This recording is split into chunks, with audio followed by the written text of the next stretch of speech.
Charleston, South Carolina is one of the most historic and iconic cities in the southern United States.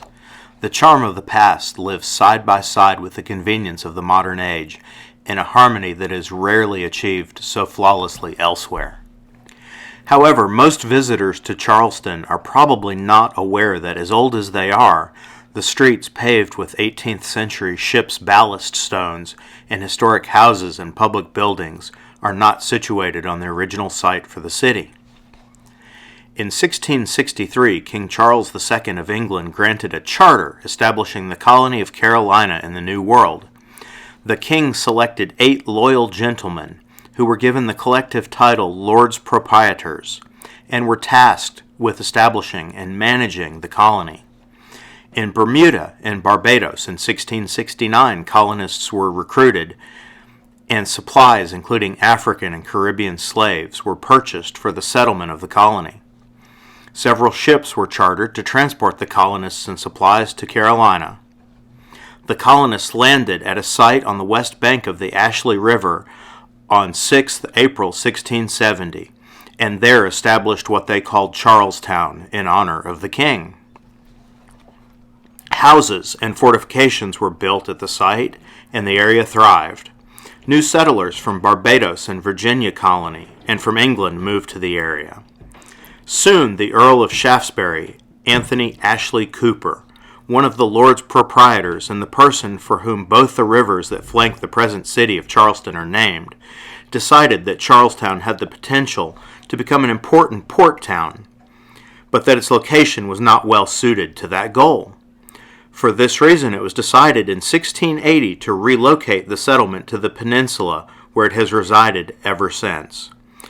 Cooper's vision for Charlestown came to pass. It became an important port and remains so today, 3.5 centuries later.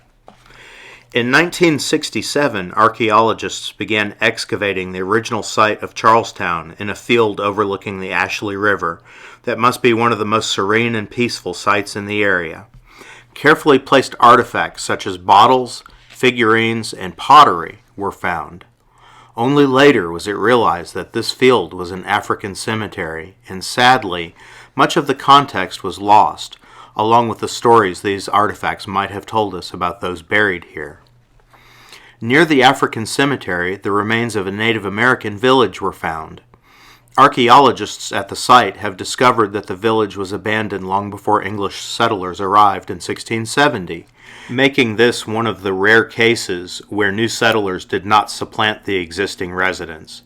It is not clear that the residents of Charlestown even knew that a Native American village had existed on the site. A short walk away from the cemetery and village, archaeologists are working on excavations of some of the earliest structures in the southern colonies.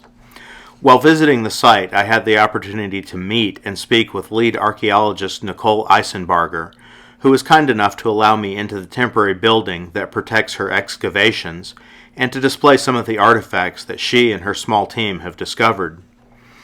Among the remnants of structures discovered are a brick hearth and poured lime floor that are thought to date from 1671. The presence of a lime floor suggests winemaking took place on the site. These, Eisenberger said, are the oldest structures in South Carolina and the first buildings in Charlestown. Artifacts including pottery, glass, and a gold-plated clock housing were also discovered at the site. These artifacts suggest that someone of means lived here, perhaps a merchant or trader.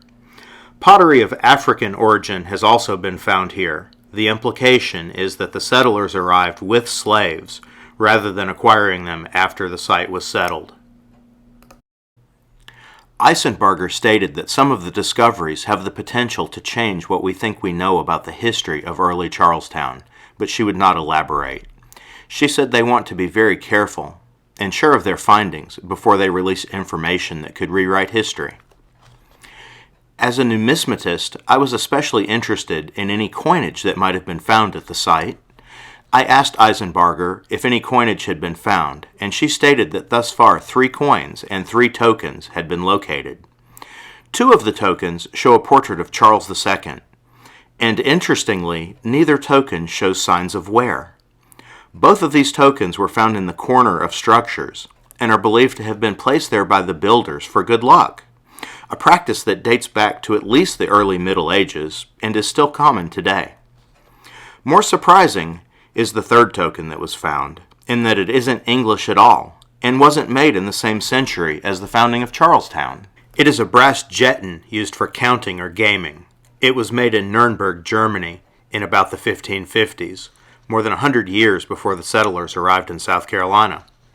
What is a 16th century coin from Germany doing in a 17th century English settlement? At this time, the answers are not known. The coins that were found are 2 silver half-real coins from the Spanish Empire and a hammered silver penny of Charles I, who ruled England from 1625 until his beheading in 1649. The Charles I penny is hold. In this era, tradition held that hold coins brought good fortune and prosperity. It was probably a keepsake of one of the settlers. The diversity of the coins and tokens found show that the history and economy of this site is far more complex than might be imagined. The visitor to Charlestown feels as if there's a lot more to be discovered here, but the archaeological team is understaffed.